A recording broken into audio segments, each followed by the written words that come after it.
Привет, друзья! Витас, певец, актер и автор песен, изюминка исполнителя является сильный фальцет, который одних очаровал, а других заставил открыть рот с огромным удивлением. Опера номер 2 и седьмой элемент – это визитные карточки звезды. После выхода Витаса на сцену ему начали подражать, на его музыкальные видеоклипы создавали множество пародий.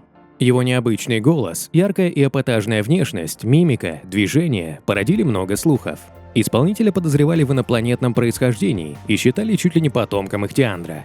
В последнее время о нем мало что слышно, его не видно на экранах, а старые композиции уже позабылись и практически не крутятся на радио. Что произошло с кумиром и куда он делся? О том, как Витас занял свое место на музыкальном Олимпе и в кого влюбился с первого взгляда, подробнее в нашем видео, но обо всем по порядку. Но для начала подписывайтесь на канал, не забывайте ставить лайк, а мы расскажем, как живет Витас, почему он пропал с просторов отечественного шоу-бизнеса и где сейчас живет артист.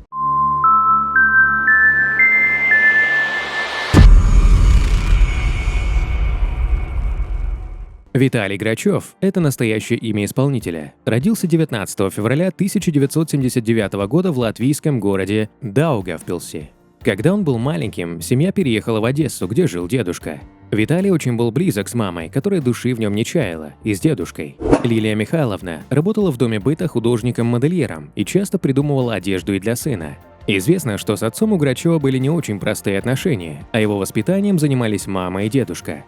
Так как Лилии Михайловне было трудно совмещать работу с воспитанием сына, она уволилась, пожертвовав любимым делом. Она не могла привыкнуть к тому, что ее ребенок до позднего вечера оставался в садике и плакал, потому что его забирали позже всех домой.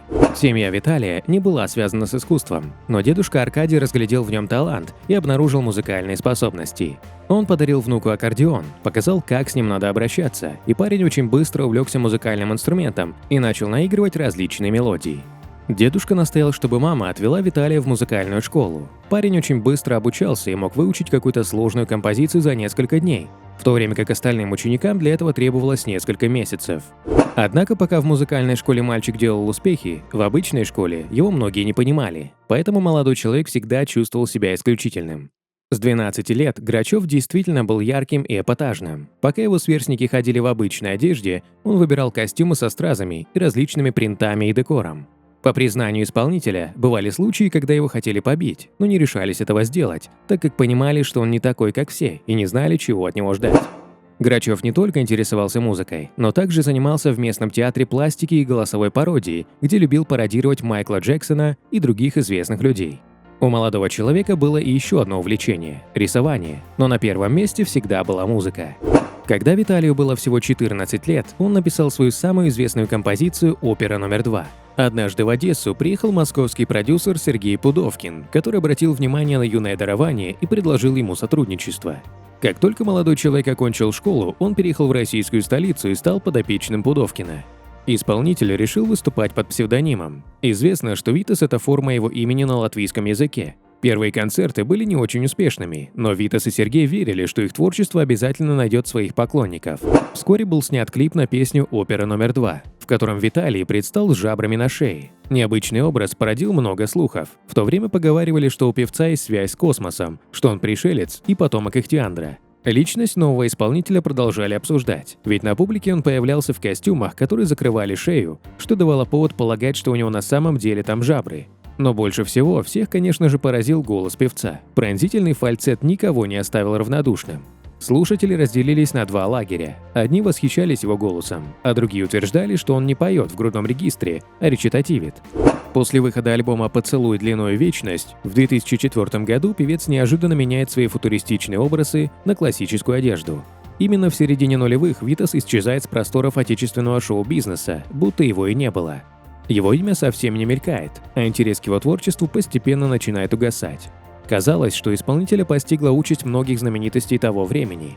Но в действительности Витас просто сделал ставку на мировую популярность. Все началось с того, что в 2006 году Витас стал героем одного из телешоу на китайском телевидении. Данный выпуск посмотрели миллионы зрителей, после чего слава на российского музыканта обрушилась с невероятной силой. Витасу тут же предложили заключить контракты в Пекине и Шанхае, благодаря которым он мог выступать на площадях государств.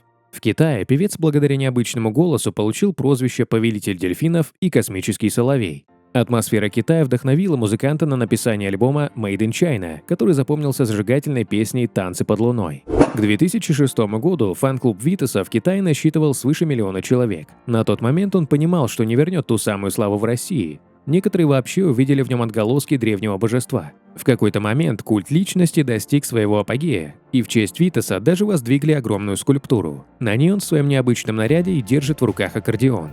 Талантливого исполнителя с удовольствием взяли на пробы в кино. В 2009 году он снялся в высокобюджетном блокбастере «Мулан», снятого по мотивам древнего китайского эпоса. Его можно увидеть и в исторической драме «Основание партии».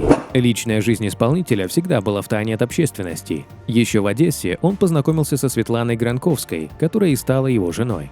Первая встреча произошла в театре музыкальной комедии. Светлана пришла на выступление своей сестры, а Витас заметил ее за кулисами. После исполнения оперы номер 2 погас свет, но я видел, что стоит та, наверное, которую я искал всю жизнь. Знаете, многие не верят в любовь с первого взгляда, а я верю, признавался артист. Он сразу же подошел к девушке, шепнул ей на ухо «милая», а когда включили свет, он увидел ее глаза. В тот момент между молодыми людьми произошла энергетическая связь. Витасу тогда было 19 лет, а Светлане всего 15. Певец как раз собирался уехать в Москву, но понимал, что не сможет жить без своей любимой. Тогда у нее не было даже паспорта, а свидетельство о рождении родители спрятали, так как чувствовали, что дочь собирается сбежать. Влюбленный юноша, подобно Ромео, попросил у родителей разрешения забрать ее на 1 день. С того момента они больше не разлучались и вместе переехали в Москву. В 2006 году пара перешла к более серьезным отношениям и отправилась в ЗАГС для заключения брака. Супруги живут счастливо и, по признанию певца, очень редко ссорятся. В 2008 году у них родилась дочь Алла, в которой звездный отец души не чает. В 2015 году сын Максим, а в мае 2021 года на свет появился их третий ребенок, дочь Алиса. Дети очень похожи на отца, но Аллочка унаследовала талант певца, голос отца. Сейчас Витас прикладывает все усилия, чтобы поддержать дочь развить ее талант, сделать из нее певицу. Девочка начала выступать на различных вокальных шоу, среди которых было выступление на шоу талантов в «Стране восходящего солнца». Она покорила всех своим голосом, спев песню «Подмосковные вечера». Снялась в нескольких клипах, где продемонстрировала свои вокальные данные. У нее много фанатов, которые пишут в социальных сетях восхищение о ней. Безусловно, Алла – гордость отца, но сын также имеет талант в пении. Он не унаследовал голос Витаса, но он хорошо поет и сможет добиться успехов в этом творческом деле. В этом ему помогает известный папа, который преподает мальчику уроки вокала, обучает важным моментам. Заработав денег на безбедную жизнь, музыкант построил особняк в элитном районе Шанхая. Дом расположен в горной местности и сделан только из натуральных материалов.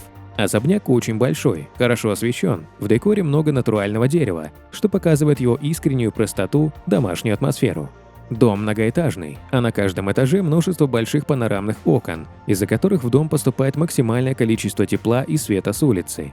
Цветовая гамма выбрана спокойная, все выполнено в строгом геометрическом соответствии и позволяет бесконечно любоваться красотами природы за окном. Возле дома находятся термальные источники, температура которых доходит до 40 градусов по Цельсию. Узнав об этом, певец решил подвести воду прямо к дому. И теперь он может принимать специальные ванны, оздоровляющие, укрепляющие нервную систему и снимающие усталость. Но если верить недавнему интервью, сейчас музыкант находится с семьей в России. Возможно, это связано с пандемией и ограничениями, касающимися проведения концертов. Грачев имеет коттедж на Рублевке, в элитной части подмосковного поселка Барвиха.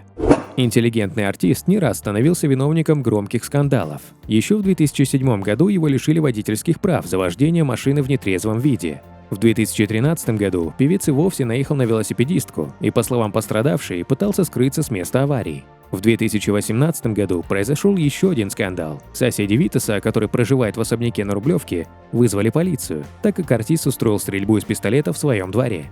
Тогда Витас отказался впускать в дом блюстителей закона, поэтому им пришлось выломить дверь, а певца доставить в отделение. За мелкое хулиганство его арестовали на 7 суток.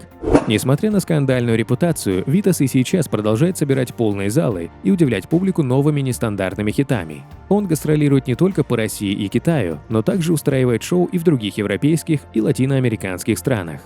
Гонорар какой публичной личности вы хотите узнать? Свои пожелания оставляйте в комментариях. Переходите на другие ролики нашего канала, подписывайтесь, нажимайте на колокольчик. До скорых встреч, пока!